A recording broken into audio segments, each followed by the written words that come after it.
So already आपके पास round 2 की mail आ चुकी होगी। आपको पता है 5th और 6th सितंबर को आपका इन्फोसिस का राउंड 2 होने वाला है ऑफलाइन में। तो आज मैं आपको बहुत सारी इन्फॉर्मेशन देने वाला हूँ जो कि आपको राउंड 2 में अच्छा परफॉर्म करने के लिए हेल्पफुल रहेगी। अगर आप वीडियो को स्किप करोगे तो आप मोस्ट इंपॉर्टेंट इन्फॉर्मेशन लूज कर जाओगे। तो इसलिए बेस्ट रहेगा कि प्लीज़ छोटी सी वीडियो रहेगी, आप इसको पूरा अच्छे से देखें और सुनें, जिससे आप जो अपनी परफॉर्मेंस अच्छे से दे पाए राउंड 2 में और उसमें शॉर्ट लिस्ट हो पाए। तो आज के इस वीडियो के अंदर जो मैं आपको डिस्कस करने वाला हूँ, जो सबसे ज़्यादा पूछा वो क्वेश्चन था मुझसे, कि आप जो आपका ऑफलाइन राउंड है उसके अंदर आप चीटिंग कर सकते हैं?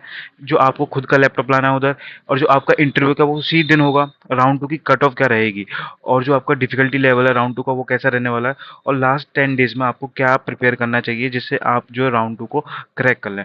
तो आज के इस वीडियो में आपको यही सब बताऊंगा। अगर आप वीडियो स्किप करोगे तो आप इन्फॉर्मेशन लूज कर लोगे। अच्छा, मैं आपको एक चीज़ बताना चाहता हूँ, आप है ना इस वीडियो के बाद ये वाली वीडियो ज़रूर देखना। इस वीडियो की लिंक मैं आपको ना डिस्क्रिप्शन में दे दूंगा। ये मैंने वीडियो बनाया था, ऑलरेडी 4 के लोग देख चुके हैं, आप लोग देख सकते हो। इसके अंदर बताया था कि किस तरह से आप जो ऑफलाइन राउंड को क्रैक कर सकते हो, मोस्ट रिपीटेड पैटर्न के क्वेश्चन किस तरह के होते हैं। तो आप जाके प्रिपेयर करना, और इतनी अच्छी डिटेल से किसी और ने नहीं बताया। आप लोग देख सकते हो 24 मिनट्स में मैंने इसको बताया। और प्लीज़ चैनल को सब्सक्राइब कर लेना, क्योंकि मैं आपके लिए बहुत सारी अभी चीज़ें लेके आने वाला हूँ इन्फोसिस से रिलेटेड। तो चलिए वीडियो को स्टार्ट करते हैं। तो जो सबसे पहला वाला क्वेश्चन आता है आपका, कि चीटिंग का डिवाइस का, देखिए इसका सबसे मैं आपको एक शॉर्ट आंसर दूंगा कि आप उसको ट्राई ही मत करना। क्यों ट्राई मत करना? क्योंकि जो इन्फोसिस का ऑफलाइन एग्जाम होता है ना, वो आपका इनका जो एक प्लेटफॉर्म होता है विंगस्पैन। तो विंगस्पैन जो इनका प्लेटफॉर्म होता है उस पर आपको जो है ऑफलाइन राउंड होता है, उसके अंदर एकदम प्रॉक्टरिंग बहुत ही ज़्यादा कंट्रोल इन्वायरमेंट में रहती है। वो कोई भी आपको जो बैकग्राउंड में सॉफ्टवेयर चल रहा होता है उसको अलाउ ही नहीं करता। अगर आप सोच रहे हो कि आप रिमोट डेस्कटॉप डाउनलोड कर लेंगे जिससे आप अपने दोस्त को दे देंगे और वो आपकी मदद कर देगा, तो ऐसा आप मत सोचना, ऐसा नहीं होने वाला। और साथ में अगर आप सोच रहे हैं कि आप फ़ोन या फिर कोई स्मार्टफोन डिवाइस ले जाएंगे, तो ये भी मत करना। क्यों? क्योंकि आपकी जो है चेकिंग होती है। जैसे आप आपकी लैब्स, आपको कुछ लैब्स असाइन होती हैं, आप लैब्स के अंदर जाओगे, लैब्स के अंदर आपके जाने से पहले आपको चेक करा जाता है कि आपके पास कोई स्मार्ट डिवाइस या फिर आपका स्मार्टफोन तो नहीं है। अगर आप स्मार्टफोन या स्मार्ट डिवाइस के पास पाए जाते हो तो आपको देखो वो डिस्क्वालीफाई भी कर सकते हैं वहां से। तो प्लीज ट्राई मत करना। देन उसके बाद अगर मान लीजिए किसी तरीके से आप है ना स्मार्टफोन डिवाइस को अंदर ले गए आप अपनी लैब के अंदर, तब भी एक लैब के अंदर 3 से 4 इन्विजिलेटर आपके होते हैं। तो प्लीज इसको ट्राई मत करना है चीटिंग। देखो, क्योंकि अगर आप अभी चीटिंग कर लोगे ना, तो जो जो आपका इंटरव्यू होगा ना, इंटरव्यू में भी आपका कोडिंग राउंड होगा, आपको अगर पता हो तो लेटेस्ट पैटर्न के हिसाब से। तो प्लीज ट्राई मत करना। 3 से 4 इन्विजिलेटर आपके रहेंगे हर टाइम। तो चीटिंग का बिल्कुल भी ट्राई मत करना। और जो आप सोच रहे थे कि रिमोट डेस्कटॉप से हम करेंगे, तो वो भी ट्राई मत करना, क्योंकि वो जो उनका विंगस्पैन प्रोक्टर डिवाइस है सॉफ्टवेयर, वो जितनी भी आपकी बैकग्राउंड में एप्लीकेशन चल रही होती है उन सबको बंद कर देता है। अगर आप उसको मतलब रिमोट ऐप यूज़ करोगे तो आपका टेस्ट स्टार्ट ही नहीं होगा। तो और हो सकता है कि आपका ऑटो सबमिट भी हो जाए। तो फिर इससे अच्छा है कि आप खुद ही मतलब दे ही नहीं पाएंगे एग्जाम को, तो इससे अच्छा खुद ही दे लो।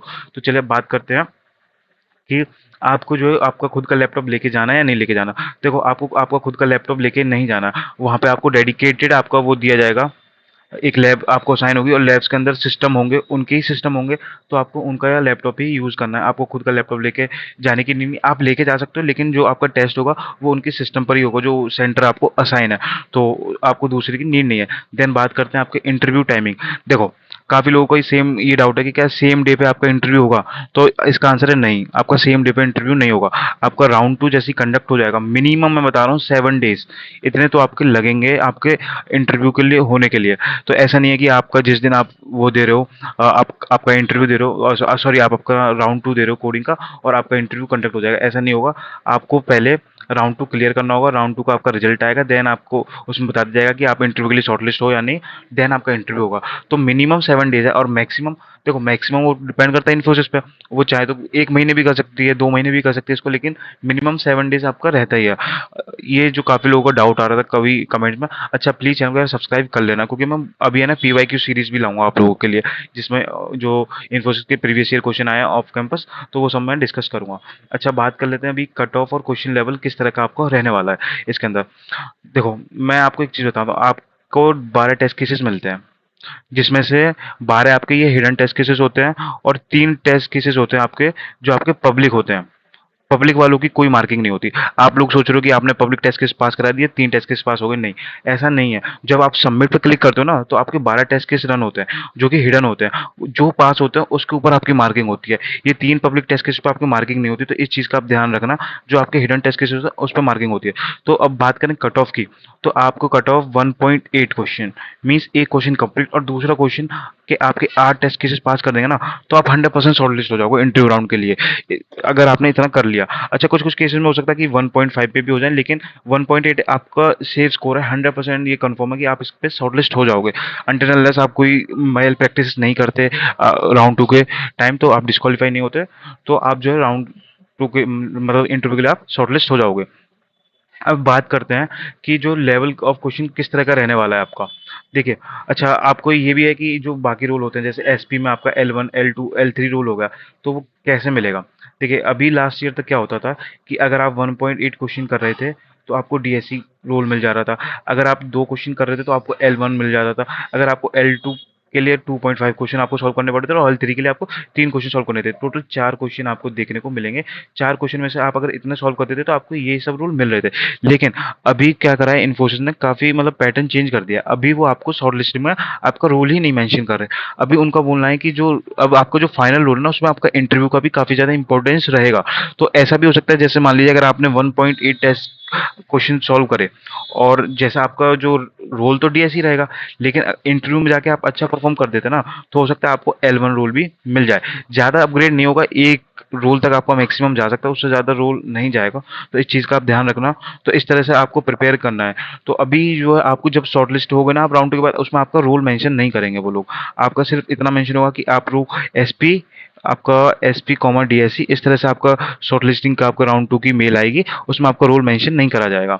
अच्छा, अभी बात कर लेते हैं कि जो लेवल ऑफ क्वेश्चन किस तरह का रहने वाला है।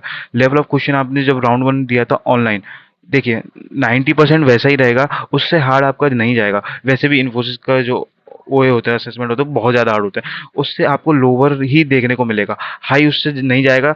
मैक्स टू मैक्स आपका सिमिलर हो सकता है राउंड 1 जैसा, जैसे उसमें क्वेश्चन पूछे गए थे, नहीं तो थोड़ा सा लोअर होगा, ज़्यादा भी लोअर नहीं होगा। मतलब बस थोड़ा सा आप मान सकते हो कि आपको थोड़े से इजी क्वेश्चन देखने को मिल जाएंगे, और कुछ ज़्यादा आपको देखने को नहीं मिलेगा। मतलब जो आपका राउंड 1 था, उससे ज़्यादा डिफिकल्टी लेवल आपका नहीं जाएगा, जो आपका रहेगा। अभी बात करते हैं, इसके अंदर आपने एक चीज़ ध्यान रखना, जो आपके एज केसेस होता है ना, जैसे मैंने आपको बताया था कि 12 आपके हिडन टेस्ट केसेस रहेंगे। तो जो 12 टेस्ट केसेस आपके हिडन रहेंगे ना, तो वो डिपेंड करता है कि वो आपके जो एज केसेस हैं वो पास हो रहे हैं नहीं हो रहे। आपको देखना है कि आपका मिनिमम मैक्सिमम कंस्ट्रेंट कैसा है, किस तरह से उन्होंने मेंशन करा हुआ है, टाइम कॉम्प्लेक्सिटी इसके अंदर कितनी उनको चाहिए, कितना जो आपका लार्ज इनपुट है। तो वो सब चीज़ देखेंगे, उसी के बेसिस पे आपको सॉल्यूशन करना। और जैसे मैंने बताया था, फाइनल मार्किंग आपकी जो 12 टेस्ट केसेस आप सबमिट करने पे जो आपको दिखाते हैं कितने पास हुए, मार्किंग आपकी उसी पर ही होती है। तो ये चीज़ याद रखना। और एटलीस्ट आप एक क्वेश्चन तो सॉल्व कर देना, ठीक है। एक क्वेश्चन सॉल्व कर देना, चांसेस तब आपके इंटरव्यू में जाने के मैं बोलूँगा 50% रहेंगे। एक क्वेश्चन पूरा सॉल्व करने पे अगर आप 1.8 कर देते हो, तो आप 100% जा रहे हो सेकंड राउंड के अंदर, मतलब जो आपका थर्ड राउंड है इंटरव्यू का, आप उसके अंदर 100% जा रहे हो। अभी बात करते हैं कि आपको किस तरह से जो है प्लान करना है अपने जो आपके बचे हुए 10 दिन है। क्योंकि आज देख सकते हो, आज 26 सितंबर है, सॉरी 26 अगस्त है, और 5 और 6 सितंबर को आपका जो है एग्जाम है। अच्छा, अगर आपने अभी तक चैनल सब्सक्राइब नहीं किया, तो प्लीज़ चैनल को सब्सक्राइब कर लेना। क्यों, आपको मैं ऑलरेडी बता चुका हूँ कि इन्फोसिस रिलेटेड मैं अभी है ना पीवाईक्यू सीरीज लाने वाला हूँ, और प्लीज़ ये वीडियो जाके देखना। आपको प्रिपरेशन चाहिए ना, तो ये वीडियो इतने डिटेल में 24 मिनट में किसी ने आपको नहीं बताया होगा कि किस तरह से आपको प्रिपेयर करना। लिंक आपको डिस्क्रिप्शन में मिल जाएगा, और चैनल को भी प्लीज़ सब्सक्राइब कर लेना। अच्छा, तो अभी बात कर लेते हैं 10 डेज़ की प्लान की, तो आपको किस तरह से इसके अंदर प्रिपेयर करना है। और प्लीज़ यार चैनल को सब्सक्राइब कर लेना, मैं आपके लिए इतनी मेहनत से वीडियो बनाता रहा हूँ। तो आप लोग देख सकते हो, सबसे पहले ना आपको सबसे ज़्यादा मोस्ट प्रायोरिटी देनी है, आपको डीपी को देनी है। क्योंकि डीपी का आपको 2 क्वेश्चन आप देखेंगे आपके एग्जाम में, 4 में से देखिए ये 50% वेटेज होता है, 4 में से 2 क्वेश्चन आपको डीपी के देखने को मिल सकते हैं। एक तो आपको 100% देखने को मिलेगा, एक क्वेश्चन तो आपका 100% है, और आपको 2 क्वेश्चन आपको जनरली देखा जा रहा है कि 2 क्वेश्चन डीपी के आ रहे हैं, तो यानी 50% जो वेटेज है आपका सिर्फ डीपी से हो रहा है। तो डीपी आप प्लीज़ करना। मैंने इसमें अच्छे से बताया था कि कौन से डीपी के पैटर्न पूछे जा रहे हैं। जैसे डीपी जो आपकी पार्टीशन डीपी होती है ना, उस पर आपके सबसे ज़्यादा क्वेश्चन आ रहा है। अच्छा, इन्फोसिस का जो क्वेश्चन होता है काफ़ी अच्छे लेवल के होते हैं। आप जैसे देखोगे बाकी मास रिक्रूटर ना, उसमें इतना अच्छे लेवल के क्वेश्चन नहीं होते, तो इसमें काफ़ी अच्छे होते हैं। अभी बात करते हैं आपका, देन आपको 4 दिन आपने ना डीपी पे देना है। देन आप 1 दिन देंगे ग्रीडी का क्वेश्चन सॉल्व करने पे। देखिए, पहले मैंने डीपी को प्रायोरिटी इसलिए दी है क्योंकि डीपी के क्वेश्चन सबसे ज़्यादा हार्ड है। और अगर आप आपने डीपी कर ली तो आप ग्रीडी कर ही लेंगे ईजिली। और एक दिन आपको देना है स्लाइडिंग विंडो पे। तो आप लोग देख सकते हो अभी आपके पास एक पूरा दिन है, तो आप अच्छे से ये सब टॉपिक कवर कर सकते हो। बस प्रायोरिटी है कि आप ऐसा नहीं हो कि पहली बार ही आप लाइफ में कोड कर रहे हो, बिल्कुल ही आप हेलो वर्ल्ड या फिर मतलब फॉर लूप वगैरह एरे वगैरह से स्टार्टिंग कर रहे हो, तो फिर तो मैं बोल रहा हूँ आपको मुश्किल है क्लियर करना इन्फोसिस का। सिंपल, लेकिन आपको थोड़ी बहुत नॉलेज है, आपने पहले प्रोग्रामिंग करी है, तो आपके चांसेस हैं कि आप जो है इंटरव्यू के लिए शॉर्टलिस्ट हो जाएंगे। यहाँ पे मैंने बता दिया 4 दिन आपको डीपी को देना है, 1 दिन आपको ग्रीडी को देना है, 1 दिन आपको स्लाइडिंग विंडो को देना है। देन आपके बचे हुए जो दिन है आपको ग्राफ के बेसिक्स, डीएफएस, वीएफएस और ट्री इन पर देना है। क्योंकि एक क्वेश्चन आपको ट्री और ग्राफ में से भी देखने को मिल जाएगा। तो आप एक्सपेक्ट कर सकते हैं 2 क्वेश्चन आपके डीपी के, 1 क्वेश्चन आपका जो ट्री या ग्राफ में से आपको देखने को मिल जाएगा, 1 क्वेश्चन आपको जो है आपका डी ग्रीडी, स्लाइडिंग विंडो इसमें से देखने को मिल जाएगा। अच्छा ऐसा भी हो सकता है कि पहला क्वेश्चन आपका डीपी का हो गया, दूसरा क्वेश्चन आपका ग्राफ का हो गया, थर्ड क्वेश्चन आपका डीपी और जो आपकी बिट मैनिपुलेशन होता है इसका मिक्स कॉन्सेप्ट, यानी 2 कॉन्सेप्ट मिक्स करके देन आपका एक कॉम्प्लेक्स क्वेश्चन होता है। उसमें तो आप मैं बोलूँगा कि फैनविक ट्री जो बहुत ही ज़्यादा होता है, फोर्थ कॉम्प्लेक्स क्वेश्चन होता ही नहीं है किसी से, तो उसको मैं जनरली अवॉइड ही कर रहा हूँ। तो आप लोग देख सकते हो ये प्रॉपर प्लान है। अगर आपको कोई डाउट है कमेंट में पूछना, और प्लीज़ चैनल को सब्सक्राइब कर लेना। और मैं आपको बोल रहा हूँ ये वीडियो एक बार आप जाके देखो, इसके अंदर मैंने बताया कि किस तरह के क्वेश्चन ऑफलाइन राउंड में आपसे पूछे जा रहे हैं। तो इसके लिंक मैंने आपको डिस्क्रिप्शन में दे दिया, ऑलरेडी 4 के लोगों ने देख लिया है, तो आप लोग देख सकते हैं लोग आपसे आगे चल रहे हैं। तो और भी अगर आपको कोई डाउट रहता है तो आप कमेंट में पूछ लेना, और प्लीज़ चैनल को सब्सक्राइब कर लेना।